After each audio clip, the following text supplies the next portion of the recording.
Welcome back, everybody. Last week we had America's Independence Day, and if there was ever a video that depicted the American excellence that is the Mag 7 stocks, it's this one. Mark Zuckerberg surfing in a tux with his chain, downing what appears to be a Coors Banquet Beer tall boy can, holding an American flag. Yeah, America, I love it. Forget about fundamental analysis and looking at 10Ks. When your CEO and founder is doing things like this, it's an automatic buy. Am I right? Well, the market kind of agreed because when it opened up after the holiday, Meta was the biggest gainer from the S&P 500, shooting up almost 6% in a single day on no other news. So in this video, we're going to break down what's been going on with Meta's stock, go over 4 areas of strength that I see for them going forward, and talk about one way they're different from most of their competitors. So let's go ahead and get started. Now, other than Meta being up almost 6% on Friday, they're up over 50% year to date and over 80% in the last 12 months. And they've been basically up only since their multi-year low around $90 in November of 2022, returning an astonishing 500+% over the last 18 months or so. And from a fundamentals perspective, like many of their Mag 7 counterparts, Meta's business has been extremely strong, with growth being steady and even picking up in the last couple of quarters. While at the same time, profitability has been improving with the cost cutting that they've been doing, so the combination of revenue growth being higher than their 5-year averages, as well as their margins being higher than their 5-year averages, well, you can do the math on why investors like what they see. And for me, Meta was one that I just added to my portfolio in May when they dropped about 20% after their earnings call, and I had just cut Starbucks. And I'd been resisting adding Meta to my portfolio for a while just because I wasn't all that excited about their prospects compared to the other big tech companies, which honestly was just a miss on my part. I wasn't really an avid user of their platforms anymore, and I really just kind of missed the vision of what they were doing. So when I finally caught up and then they unexpectedly dropped 20%, I decided it was time to go ahead and add it to my portfolio, and in just about 2 months, it's already made up that 20% gap. So let's talk about some of the things that I think are areas of strength for Meta going forward. Now, obviously, everyone always talks about AI, so let's start there.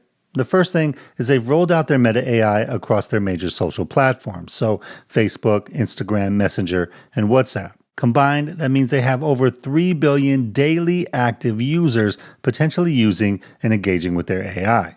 And I just don't know if that scale can be replicated by anyone else outside of maybe YouTube with their 2.5 billion users or whatever. But still, it's just a huge amount of scale, and it means that Meta's AI is going to be gathering even more data and learning every single day. And what I think they've done well in that area is that they're focused on practical use cases for it, even in their commercial that they released. Design a training program so that I can run a marathon. What can I see with a telescope from Cedar Lake?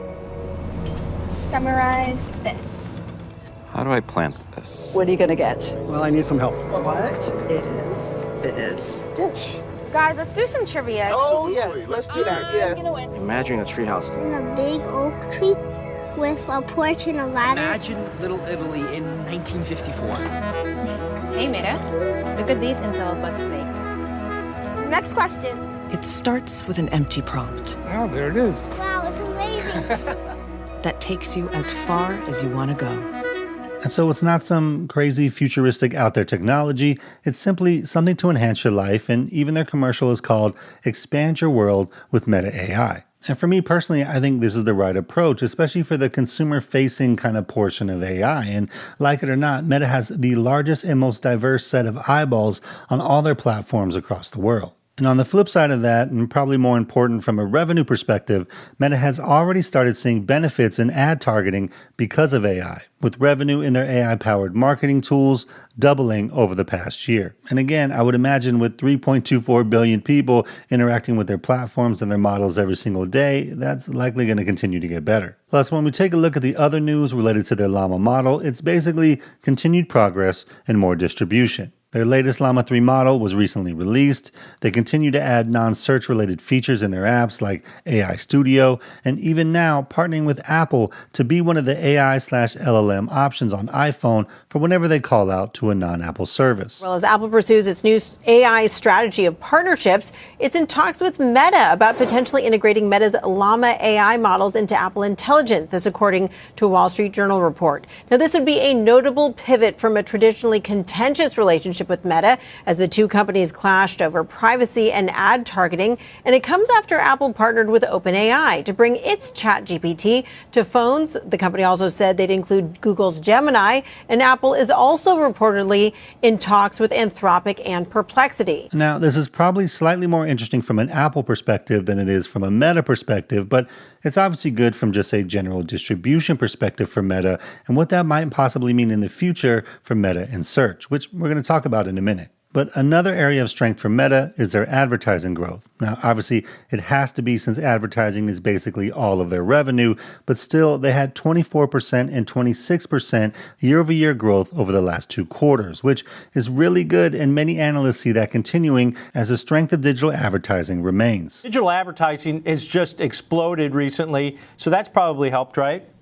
Yeah, I mean, that's it. I mean, I think it's 98% of their revenue is digital advertising. So it's all about how can they get those eyeballs. And the answer so far has been Reels. I mean, that's what's driving growth. It's about 60% of time spent on both Facebook and Instagram. And so that's what's really doing well. It's what's driving growth. I think that TikTok kind of showed everybody what that short form, quick scrolling type of addictive media can do for a company. And so it's actually the most popular when it comes to happiness. That's the highest scoring number we've got across all the different types of social media. So doing really well there. But yeah, it's all about that digital advertising and figuring out where to put their money, what's winning, what's not winning. Last earnings call, they talked a little bit of too much maybe about what wasn't working, and investors didn't like to hear how they're burning money on things that aren't great, like the metaverse or the AR glasses.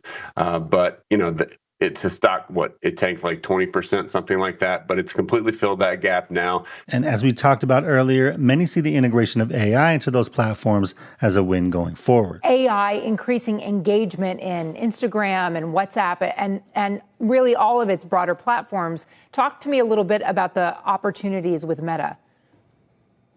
Yeah, Meta has some of the best checks in internet. Advertisers continue to go there because of the effectiveness of their platform. So we continue to see really high engagement. Advertisers are spending more money. There's definitely been a shift to Meta, even away from Google and other social platforms. And the checks have been phenomenal. And they've been trending that way since last fall. And I think this goes through, the privacy lapse, the refocus in AI, and the quality of the Instagram platform is like no other platform for advertisers to be on. So we continue to hear good things. They will generate incrementally more ad dollars than the rest of the industry. And one reason why I think this is an important topic for Meta is because of the opportunity that I haven't really heard too many people talking about. And to explain what I mean, let me break down the difference between push and pull marketing. Now, push marketing is what Meta does and what they're the market leader in. A user's scrolling in their feed, they're looking at content, and Meta's coming up with what they think are relevant ads that will convert based on what they know about the person. But then when you compare that to, say, Google search ads, those are pull marketing, because a user is actively searching, telling you what they want an answer to, and then you display ads based on what they told you and what you know about them. And that's one of the reasons why Google Ads tend to perform so well, because there's an intent from the user to solve a problem or find something. And so they're more likely to click on an ad and actually buy something. And ironically, this is why I love Amazon's ad business so much and why it's been growing. Because not only is a user searching for something specific, they are literally on an e-commerce app looking for a product with the intent to buy. So the conversion on those should be even better. But the point that I'm trying to make is Meta can definitely improve their current ad business with AI. But I'm more interested to see if their models can help them get market share as it relates to search. Because that's one big opportunity that I don't really hear a lot of people talking about. So let's go ahead and talk about it. Now, if we're being honest, historically, search in Facebook and Instagram has been terrible. I mean, it just doesn't perform well at all, in my opinion. It's so bad that I don't even use it most of the time. But what if all the integration with Meta AI and all the learning and interactions across the 3 billion people on their platforms actually help to make search better? Because, for example, search on TikTok is actually pretty darn good. And obviously, Google search and YouTube search is great. But if Meta can improve in that area, it's a huge opportunity because of the unique characteristics of their platforms. Just about everyone has a profile, so they know things about you personally.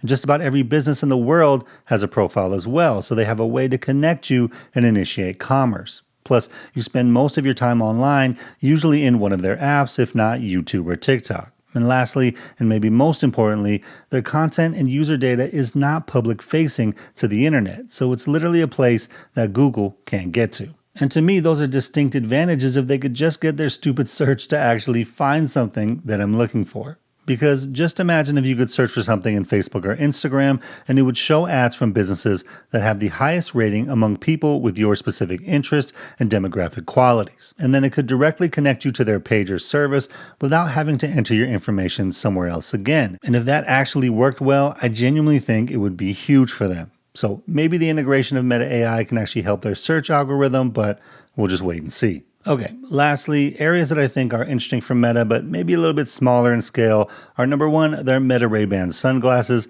as well as number two, Threads. Now, I'm not going to talk too much about these, but the bottom line is Threads just had their 1-year anniversary and has been slowly growing and increasing functionality. Now, I'm not sure how much it's going to contribute to Meta's long-term success, but in using both Twitter, now X, and Threads recently, Threads isn't quite as useful yet, so I'm curious to see how Threads and the comparison to X evolves over time. And in terms of the Meta Ray-Ban smart glasses, I actually think they're the best piece of hardware related to kind of augmented reality and AI that I've seen up to this point because they're practical enough that people can actually use it. All right, so all that's fine, but what about risk? Because obviously everything has risks and Meta's no different. Now, I would say the biggest one for them is going to be regulatory challenges, with them just being in the news this week about breaching EU antitrust rules. Meta accused by EU regulators of breaching antitrust rules over its ad-supported subscription service.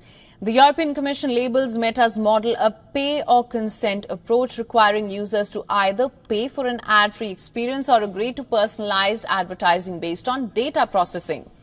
Introduced last year for Facebook and Instagram in Europe, this service arose from privacy concerns and a European Court of Justice ruling. Indeed, we have sent preliminary findings to Meta today on a non-compliance case that we opened on 25th of March.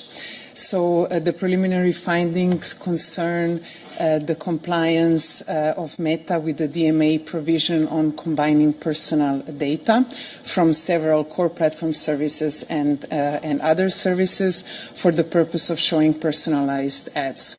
The Commission criticizes Meta for not offering users an equivalent service that uses less personal data while still providing core functionality. They argue users should have the option to access a version of the platform that reduces data collection for ad personalization. Now, obviously, this is something that all the big tech companies are dealing with right now, and I can see that continuing on. Now, other than regulatory, obviously, competition is going to be Meta's biggest risk. And while I think they're uniquely positioned in the social platform space, their competition still is the biggest and best companies in the world, which obviously they're a part of. Okay, to wrap up, I want to talk about one last area of strength that's actually unique to Facebook and NVIDIA in the Mag 6 companies. I'm going to ignore Tesla for right now, but that's the fact that they're founder-led. And whether we like it or not, I think it's time we realize that maybe Mark Zuckerberg is actually pretty cool now. I mean, he's MMA fighting and actually winning. He's making his own katana swords in Japan, as well as rocking his Meta Ray-Bans in a Japanese McDonald's. He's raising his own cattle and building a bunker. He's posting a video talking trash about the Apple Vision Pro just to hype up his own company's product. He's doing jersey swaps with Jensen Huang. Again, these are the two most dynamic CEOs in that Mag 6. But the question is, why would that matter? Now, obviously, Zuckerberg being cool or not doesn't actually matter, but I think it's part of a bigger idea about founder-led companies. And that's when founders lead a company, they tend to have a stronger vision. They're willing and able to take bigger risks, which doesn't mean that they're always going to pan out, but it means that they're not as hesitant to put themselves out there because the conviction to take big risks in order to achieve big things is still there. And while I think that other CEOs like Satya Nadella, Andy Jassy, Sundar Pichai, and Tim Cook are obviously good at what they do, I feel like the founder-led energy is just a little bit different. And over the last year at least, the stock prices have reflected that. Now, ultimately, only time will tell how Meta performs long term, but I think they have enough areas of strength and areas that are slightly different from their top competitors that they have a pretty good runway to grow and really attack places like search and even hardware platforms that could eventually take market share from the others. But just one last thing on the Zuckerberg video, even though I was obviously sharing it kind of as a lighthearted joke, I think there's a really good message in there as well. Because if you remember, the first time we saw Zuckerberg surfing was back in 2020 when they captured him with his white sunscreen on his face. And then we saw him for the 4th of July 2021 holding up a flag, but you can tell he's still kind of learning a little bit. He's a little stiff, still building up that confidence. But this is laid back, confident, one arming the flag, one arming the beer. Like, this is peak performance right here. And the point that I'm trying to make is that we see videos like this and it's like us looking at someone's finished product. We totally forget the picture from 2020. We totally forget the video from 2021. And yet, if you put all those things together, what you actually see is progress. Like, he started here, he kept working at it. He ended up here where he's getting better, but not quite there yet, but he kept working at it. And now he's doing this seemingly without a care in the world. And it looks like it comes so easy for him. And this is the same thing that happens in our own lives and in our investment accounts. Like, everybody wants to jump to the end of the story and they don't realize the amount of effort and time it takes to be able to build up those skills, build up your knowledge, build up your confidence to where you're doing something that looks like it comes naturally to you. And obviously this applies to anything we do in life, not just even investing. Like, if you spend the time and actually do the work, you're going to progress. It's less about raw talent and more about the discipline to stick with it before you're good at it, because that shows the grit and mental toughness it actually takes to be successful. And that's why, for me anyway, I'm not going to bet against Meta. So what did y'all think of Zuck's video? Are you guys a fan? Let me know down in the comments below. Now, if you want to see my original analysis on Meta when I added it to my portfolio, click on this video right here. Hope you guys have a great day out there. Financial independence is true freedom, so keep building and stacking wins, and I'll see you on the next one. Peace.